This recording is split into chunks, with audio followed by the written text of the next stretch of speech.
प्यारे बच्चों, सुप्रभात। आज हम कक्षा 8वीं विषय हिंदी व्याकरण उपविषय पाठ 26 अलंकार व्याख्यान 1। प्यारे बच्चों, आज हम अपनी पाठ्य पुस्तक हिंदी व्याकरण गुलमोहर से पाठ 26 अलंकार को पढ़ेंगे। अलंकारों का क्या प्रयोग होता है, अलंकार क्या होते हैं, अलंकारों का हिंदी भाषा में कितना महत्व है, किस प्रकार इनका प्रयोग किया जाता है और कौन कौन से अलंकार हैं, यह सब हम अपने व्याख्यान में जानेंगे। अलंकार शब्द दो शब्दों से मिलकर बना है, अलम जमा कार। अलम का अर्थ होता है शोभा या सुंदरता तथा कार का अर्थ है कार्य को करने वाला। इस तरह अलंकार शब्द का अर्थ हुआ शोभा, सुंदरता उत्पन्न करने वाला। जिस प्रकार महिला अपनी सजावट के लिए आभूषणों का प्रयोग करती है, इसलिए आभूषण अलंकार कहलाते हैं।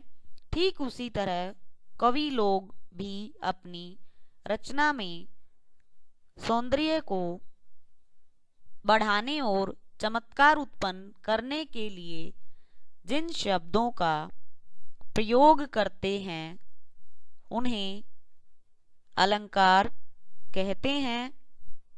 अतः यह कहा जा सकता है कि कविता के शब्दों और अर्थों में सुंदरता पैदा करने वाले तत्व ही अलंकार हैं। अलंकार शब्द दो शब्दों से मिलकर बना है, अलम जमा कार। अलम का अर्थ होता है शोभा या सुंदरता, कार का अर्थ होता है कार्य को करने वाला। इस तरह अलंकार शब्द का अर्थ हुआ शोभा, सुंदरता उत्पन्न करने वाला। जिस प्रकार महिला अपने आभूषण यानी अपने आप को सजाने के लिए, साज सज्जा के लिए आभूषण का प्रयोग करती, इसी प्रकार कवि अपनी भाषा शैली को और अधिक सुंदर बनाने के लिए अलंकारों का प्रयोग करते हैं। जहाँ शब्दों के कारण चमत्कार उत्पन्न होता है उसे शब्दालंकार, और जहाँ अर्थ के कारण चमत्कार उत्पन्न होता है उसे अर्थालंकार कहते हैं। जानते हैं अलंकार का परिभाषा। काव्य में सौंदर्य को बढ़ाने के लिए तथा चमत्कार उत्पन्न करने के लिए जिन साधनों का प्रयोग किया जाता है, उन्हें अलंकार कहते हैं। अब यहाँ पर कविता में या काव्य जो होता है, उसमें सुंदरता को और अधिक बढ़ाने के लिए, उसमें अधिक चमत्कार लाने के लिए अलंकारों का प्रयोग किया जाता है। यानी जो साधन वहां पर लगाए जाते हैं, उन्हें अलंकार कहते हैं। अलंकार के भेद: शब्दालंकार, अर्थालंकार। शब्दालंकार काव्य में जहाँ शब्दों के विशिष्ट प्रयोग से चमत्कार उत्पन्न किया जाता है, वहाँ शब्दालंकार होता है। शब्दालंकार 3 हैं: अनुप्रास, यमक, श्लेष। अब यहाँ पर काव्य में जहाँ शब्दों के प्रयोग के कारण चमत्कार उत्पन्न किया जाएगा, वहां पर क्या होगा? शब्दालंकार होगा। और जहां पर अर्थ के कारण चमत्कार उत्पन्न किया जाएगा, वहां पर अर्थालंकार होगा। शब्दालंकार के 3 भेद हैं: अनुप्रास, यमक और श्लेष। और जो अर्थालंकार है उसके 4 भेद होते हैं। वो कौन से हैं? अर्थालंकार के भेद ये 4 हैं: उपमा, उत्प्रेक्षा, रूपक, अतिशयोक्ति। अब सबसे पहले हम शब्दालंकार के बारे में जानकारी प्राप्त करेंगे। इसके 3 भेद मैंने आपको बताए: अनुप्रास, यमक और श्लेष अलंकार। अब अनुप्रास अलंकार कहाँ होता है, श्लेष अलंकार कहाँ होता है, यमक अलंकार कहाँ होता है? सबसे पहले हम अनुप्रास अलंकार के बारे में जानकारी प्राप्त करते हैं। एक ही वर्ण की बार बार आवृत्ति आने से चमत्कार उत्पन्न होता है, वहां अनुप्रास अलंकार होता है। जैसे चारू चंद्र की चंचल किरणें, रघुपति राघव राजा राम। अब यहाँ पर एक ही वर्ण की बार बार आवृत्ति हुई है और उससे पंक्ति में नया चमत्कार उत्पन्न हुआ है, इसलिए यहाँ पर अनुप्रास, अनु का अर्थ होता है बार बार, यानी एक शब्द का बार बार, एक व्यंजन की बार बार आवृत्ति होना अनुप्रास अलंकार कहलाता है। अब सबसे पहले इन दोनों पंक्तियों में पहली पंक्ति में च वर्ण की आवृत्ति हुई है और दूसरी पंक्ति में र वर्ण की बार बार आवृत्ति आने से यहाँ पर अनुप्रास अलंकार हुआ है। जैसे चारू चंद्र की चंचल किरणें, च च च, और दूसरी पंक्ति में र रा रा रा, यानी रा वर्ण की बार बार आवृत्ति होने से यहाँ पर अनुप्रास अलंकार है। इसके अन्य उदाहरण जैसे जाके सिर मोर मुकुट मेरो पति सोई, शब्द के आरंभ में मैं तथा अंत में र वर्ण की बार बार आवृत्ति हुई है। ऐसे ही सुरभित सुंदर सुखद सुमन, यहाँ पर स वर्ण की यानी सुवर्ण की बार बार आवृत्ति के कारण क्या हुई है, अनुप्रास अलंकार हुआ है। और अन्य उदाहरण तरनी तनुजा तट तमाल तरुवर बहु छाए, शब्दों के आरंभ में त वर्ण की आवृत्ति के कारण यहाँ पर अनुप्रास अलंकार बताया गया है। दूसरा अलंकार है यमक अलंकार। एक शब्द एक से अधिक बार आए और हर बार उसका अर्थ भिन्न हो, वहां यमक अलंकार होता है। जैसे कनक कनकते, सोगुनी, मादकता, अधिकाय, या खाए बोरात है, वा पाए बोराए। अब यहाँ पर एक शब्द का एक से अधिक बार प्रयोग हुआ है और उसका अर्थ भी अलग आएगा, वहां पर कौन सा अलंकार होगा, यमक अलंकार होगा। जैसे सबसे पहले कनक शब्द का प्रयोग 2 बार हुआ। पहले कनक का अर्थ धतूरा है तथा दूसरे कनक का अर्थ होता है सोना। पूरी पंक्ति का अर्थ हुआ कि पहले कनक या धतूरे को तो मनुष्य खाकर पागल हो जाता है, जबकि दूसरे कनक अर्थात सोने को तो केवल पाकर ही वह पागल हो जाता है। इसलिए कवि कहता है कि पहले कनक की तुलना में दूसरे कनक की मादकता 100 गुना अधिक होती है। दूसरा उदाहरण है इसका, काली घटा का घमंड घटा। अब यहाँ पर दूसरी पंक्ति में घटा शब्द की आवृत्ति 2 बार हुई। पहले घटा शब्द का अर्थ काले काले बादलों की घटा से है तथा दूसरा घटा शब्द घटना यानी क्रिया का भूतकाल का रूप है। पूरी पंक्ति का अर्थ है कि जब आकाश में तारे निकलते हैं तो काली घटा का घमंड घट जाता है।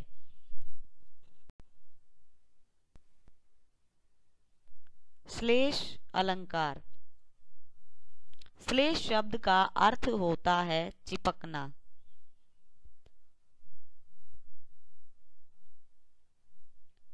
श्लेष अलंकार वहां होता है जहां एक ही शब्द में एक से अधिक अर्थ चिपके रहते हैं। जैसे रहीमन पानी राखिए, बिन पानी सब सून, पानी गए न उभरे, मोती मानुष चून। अब यहाँ पर पानी शब्द का एक से चिपके हुए 3 अर्थ दिए गए हैं। रहीमन पानी राखिए, बिन पानी सब सून, पानी गए न उभरे, मोती मानुष चून। श्लेष शब्द का अर्थ होता है चिपकना। श्लेष अलंकार वहां पाया जाएगा जहां पर एक ही शब्द के एक से अधिक अर्थ चिपके रहते हैं। अब सबसे पहले यहाँ पर क्या बताया गया है कि रहीमन पानी राखिए, बिन पानी सब सून, पानी गए न उभरे, मोती मानुष चुन। अब दूसरी पंक्ति में प्रयुक्त पानी शब्द के 3 अर्थ हैं और तीनों ही संदर्भ के लिए जरूरी हैं। मोती के संदर्भ में पानी का अर्थ है चमक, यानी जब मोती के संदर्भ में हम बताएंगे तो पानी का अर्थ हुआ चमक। फिर मनुष्य के संदर्भ में पानी का अर्थ हुआ सम्मान या इज्जत। और तीसरा है चून अर्थात चूना के संदर्भ में अर्थ हुआ जल। दोहे का अर्थ हुआ पानी को रखिए क्योंकि पानी के बिना सब शून्य है। ठीक वैसे ही जैसे पानी के अभाव में मोती, मनुष्य तथा चूना तीनों का अस्तित्व समाप्त हो जाता है। क्या बताया? दोहे का अर्थ क्या हुआ अब कि पानी को रखिए क्योंकि पानी के बिना सब शून्य है। किस तरह से? पानी के अभाव में मोती, मनुष्य तथा चूना तीनों का अस्तित्व समाप्त हो जाता है। इसलिए इसने पानी के यहाँ पर एक साथ चिपके हुए 3 अर्थ दिए गए कि पानी के बिना किस प्रकार से मोती, मानुष और चून तीनों का अस्तित्व समाप्त हो जाता है। बच्चों, हमने यहाँ तक अपने शब्दालंकार के बारे में पढ़ा जहाँ शब्दों के कारण चमत्कार उत्पन्न हुआ। अब हम अपने अर्थालंकार को पढ़ते हैं जिनके मैंने 4 भेद आपको बताए थे। सबसे पहले उपमा अलंकार।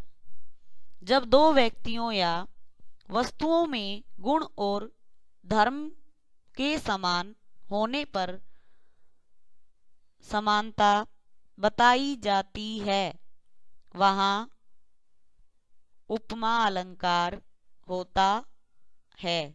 जैसे राधा का मुख चंद्रमा के समान सुंदर है।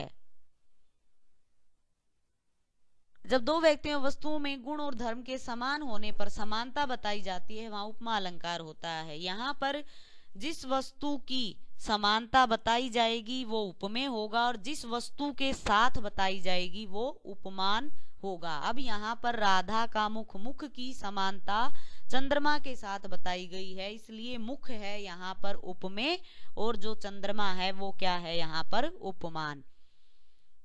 इस पंक्ति में राधा के मुख की सुंदरता चंद्रमा के समान बताई गई है।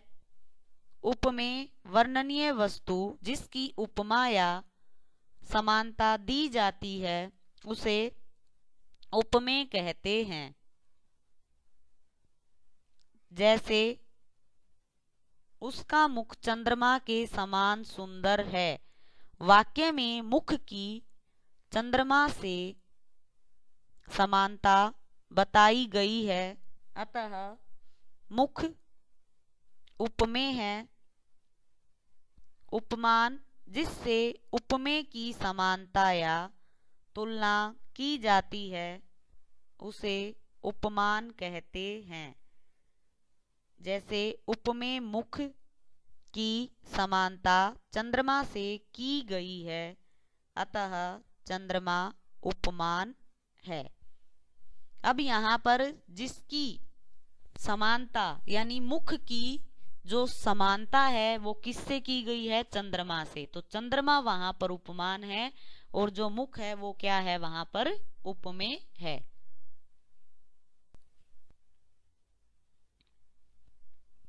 रूपक अलंकार। जहां उपमेय में उपमान के बीच अत्यधिक समानता होने के कारण उपमेय पर उपमान का आरोप हो, वहां रूपक अलंकार होता है। जैसे मैया मैं तो चंद्र खिलौना ले हूं, पायो जी मैंने राम रतन धन पायो। अब यहाँ पर उपमेय में उपमान का आरोप स्पष्ट दिखाई देगा, आरोपण किया जाएगा। जैसे चंद्र खिलौना, सबसे पहचान चंद्र रूपी खिलौना, और दूसरा राम रतन, राम रूपी रतन, यानी इसका क्या हो गया? आरोप हो गया उपमेय पर उपमान का। इसकी पहचान है योजक चिन्ह मिलेगा और जब इसका आप इसको एक्सप्लेन करोगे तो चंद्रमा रूपी खिलौना और राम रूपी रतन, यानी मैंने राम रूपी रतन धन को पा लिया। अब यहाँ पर चंद्र खिलौना, चंद्रमा रूपी खिलौना क्या है? यहाँ पर उपमेय यानी चंद्रमा है और उपमान यहाँ पर क्या है? खिलौना। और दूसरे वाक्य में राम रूपी रतन धन, तो यहाँ पर राम रूपी रतन धन के बारे में बताया गया है। उत्प्रेक्षा, जहाँ उपमेय में उपमान की संभावना व्यक्त की जाए वहां उत्प्रेक्षा अलंकार होता है। इसमें जनु, मनु, मानो, जानो, ईव जैसे वाचक शब्दों का प्रयोग होता है। जैसे सिर फट गया उसका वहीं, मानो अरुण रंग का घड़ा। यहाँ उपमेय है। फटा हुआ सिर तथा उस पर उपमान अरुण लाल रंग के घड़े की संभावना की गई है। संभावना के लिए मानोवाचक शब्द का प्रयोग किया गया है। प्यारे बच्चों, यहाँ पर जो संभावना दर्शाई जाती है वहां क्या होगा? उत्प्रेक्षा अलंकार होगा। अब सिर फट गया उसका वही, मानो अरुण रंग का घड़ा। यहाँ उपमेय फटा हुआ सिर तथा उस पर उपमान अरुण लाल रंग के घड़े की संभावना की गई। संभावना के लिए मानोवाचक शब्द का प्रयोग किया गया। अब यहाँ पर मनु, मानो, जनु, जानो, ईव, इन शब्दों का जहां पर इन 5 शब्दों का प्रयोग किया जाए वहां पर उत्प्रेक्षा अलंकार होगा। आपकी समझ के लिए इन 5 शब्दों को याद कर लो, और जहां पर ये शब्द आपको दिखाई जाए इन शब्दों का अर्थ होता है संभावना दर्शाना, वहां पर उत्प्रेक्षा अलंकार का प्रयोग किया जाता है। अतिशयोक्ति अलंकार। अतिशयोक्ति शब्द 2 शब्दों से बना है, अतिशय तथा उक्ति। अतिशय शब्द का अर्थ है बढ़ा चढ़ाकर तथा उक्ति का अर्थ है कथन। अतः अतिशयोक्ति का अर्थ होगा ऐसे कथन जो बहुत बढ़ा चढ़ाकर कहे जाते हैं, वहां अतिशयोक्ति अलंकार होता है। जैसे हनुमान की पूंछ में लगन न पाई आग, लंका सिगरी जरी गई, गए निशाचर भाग। अब यहाँ पर जिस वस्तु का अत्यधिक बढ़ा चढ़ाकर वर्णन किया जाए वहां पर अतिशयोक्ति अलंकार होगा। जैसे हमने वो पढ़ा था सुदामा चरित, उसमें सुदामा के चरित जब मैंने आपको पढ़ा उसमें मैंने आपको बताया था पानी परात को हाथ छुओ नहीं, नैनन के जल सो पग धोए। तो वहां पर मैंने इस अलंकार का प्रयोग किया था। आपको बताया था कि इस पंक्ति में अतिशयोक्ति अलंकार है कि पानी परात को हाथ तक नहीं लगाया और नैनों के जल से ही, आंसुओं से ही सुदामा के पैर धो दिए श्री कृष्ण भगवान ने। अब यहाँ पर हनुमान की पूंछ में लगन न पाई आग, लंका सिगरी जल गई, गए निशाचर भाग। अब यहाँ पर हनुमान की पूंछ में आग भी नहीं लगी और उससे पहले ही सारी लंका को जला दिया गया और डर के कारण सारे निशाचर भाग गए। हनुमान की पूंछ में आग लगी थी लेकिन उसने उस आग को फैलाया था और सारी लंका नहीं, थोड़ी बहुत लंका वहां पर जली थी और निशाचर डर के कारण इधर उधर हो गए थे। लेकिन इस बात का यहाँ पर इतना बड़ा चढ़ाकर प्रयोग किया गया कि हनुमान की पूंछ में आग भी नहीं लगी और उससे पहले सारी लंका को जला दिया गया और डर के कारण सारे निशाचर वहां से भाग गए। इसका दूसरा उदाहरण जैसे देख लो साकेत नगरी है यही स्वर्ग से मिलने चली। अब यहाँ पर इसका यानी ये साकेत नगरी के बारे में बताया गया कि कोई नगरी ऐसी नहीं है जो इस प्रकार से स्वर्ग से मिलने जाए। तो उस नगरी के बारे में बताया कि ये साकेत नगरी है जो स्वर्ग से मिलने जा रही है, कोई नगरी ऊपर से उठकर नहीं जाती। अब प्यारे बच्चों हमने अलंकार को पढ़ा, एक बार इसके स्मरणीय बिंदुओं को भी जान लेते। अलंकार भाषा की शोभा बढ़ाने वाले साधन होते हैं। अलंकार 2 प्रकार के होते हैं, शब्दालंकार तथा अर्थालंकार। शब्दालंकार के अंतर्गत शब्दों के विशिष्ट प्रयोग से चमत्कार या सौंदर्य उत्पन्न किया जाता है। इसके भेद हैं अनुप्रास, यमक तथा श्लेष अलंकार। अर्थालंकार वे अलंकार हैं जिनमें अर्थ की विशेषताओं के कारण सौंदर्य उत्पन्न किया जाता है। प्रमुख अर्थालंकार हैं उपमा, रूपक, उत्प्रेक्षा तथा अतिशयोक्ति।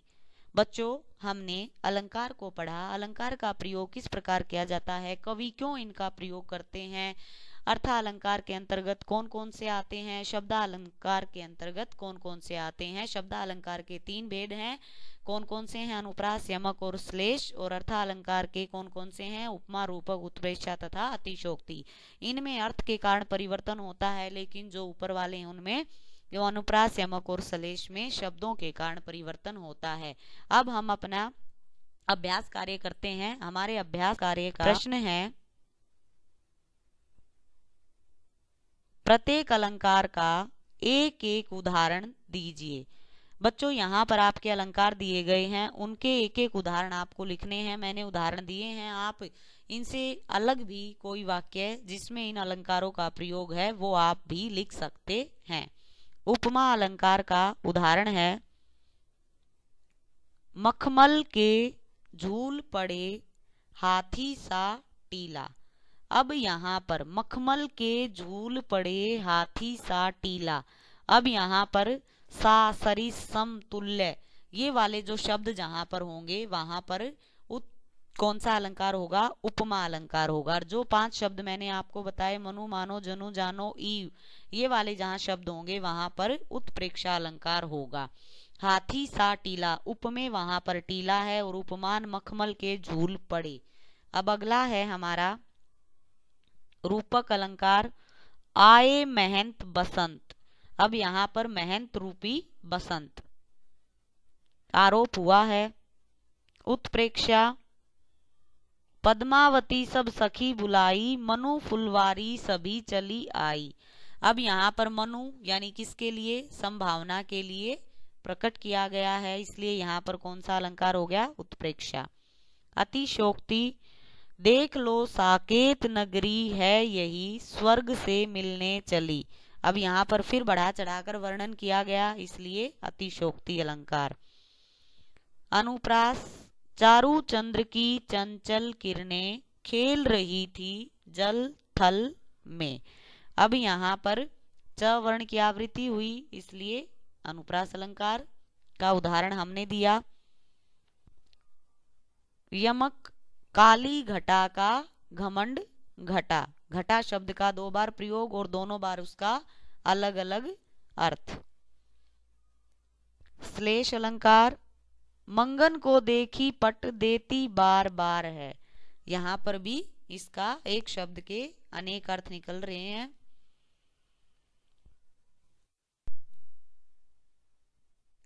निम्नलिखित पंक्तियों में कौन सा अलंकार है। बेटा, यहाँ पर पंक्तियां दी गई हैं, उन पंक्तियों से हमको बताना है कि ये कौन सा अलंकार है। सबसे पहली पंक्ति है, मैं दक्षिण में दूर दूर तक गया। अनुप्रास अलंकार, द वर्ण की आवृत्ति के कारण। मखमली पेटियों सी लटकी, सी आ गया उपमा अलंकार, सा, सी, समतुल्य, सरिस, तो यहां पर क्या होगा, उपमा अलंकार। इस काले संकट सागर पर, रूपक अलंकार, संकट रूपी सागर। प्राण छुटई प्रथम रिपु के, रघुनायक सायक छुट न पाए। अतिशयोक्ति अलंकार।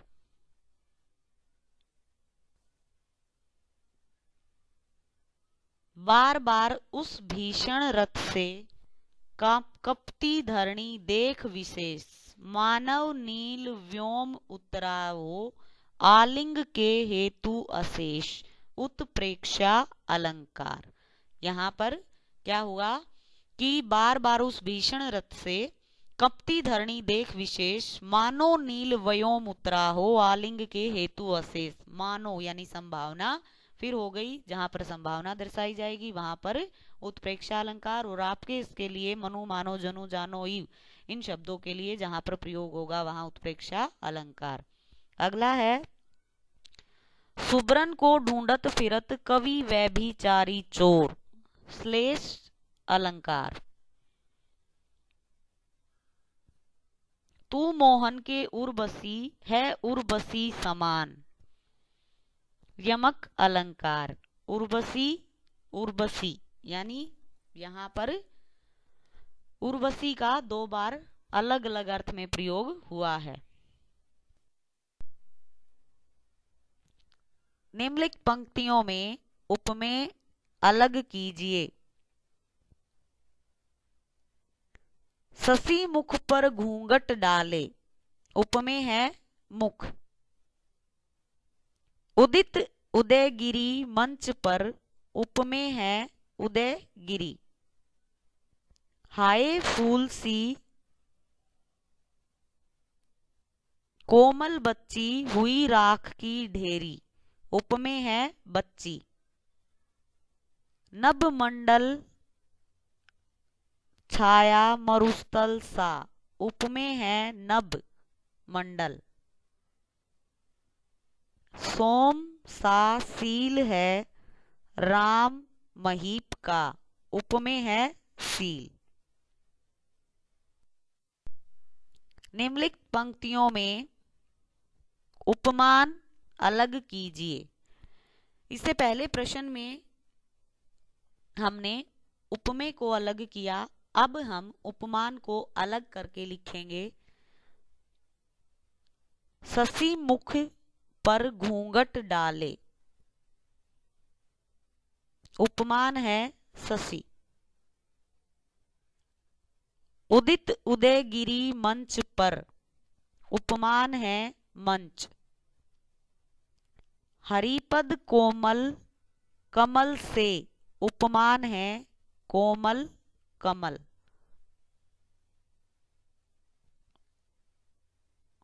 सोम सा सील है राम महीप का, उपमान है सोम। नभ मंडल छाया मरुस्थल सा, उपमान है मरुस्थल। अब यहाँ पर बेटा हमने उपमेय और उपमान को अलग किया। पहले इससे जो प्रश्न था वो था उपमेय को अलग कीजिए और दूसरा है उपमान। उपमान और उपमेय यानी जब तक हमें उपमान और उपमेय के विषय में जानकारी नहीं होगी तब तक हम इनको अलग करके नहीं लिख सकते। अब जहां पर ये जो हमारे अर्था अलंकार हैं, इनमें जो 3 अलंकार हैं वो उपमान और उपमेय पर ही आधारित हैं। उपमेय होता है जिस व्यक्ति की वस्तु की समानता बताई जा रही है और उपमान होता है जिसके साथ बताई जाती है। प्यारे बच्चों, हमने अलंकार को पढ़ा, अलंकार के अभ्यास कार्य को भी हमने पढ़ा। आज आपको अभ्यास कार्य में यह प्रश्न संख्या 1 अलंकार किसे कहते हैं, इसके कितने भेद होते हैं, अपनी उत्तर पुस्तिका में लिखनी है और शेष व्याख्यान आपको अपनी पुस्तक में भरना है। जिन बच्चों के पास गुलमोहर की पुस्तक नहीं है उन सभी बच्चों को यह व्याख्यान अपनी उत्तर पुस्तिका में ही लिखना है। आज का हमारा यह व्याख्यान पूर्ण हुआ। मिलते हैं बेटा अपने अगले व्याख्यान के साथ। धन्यवाद।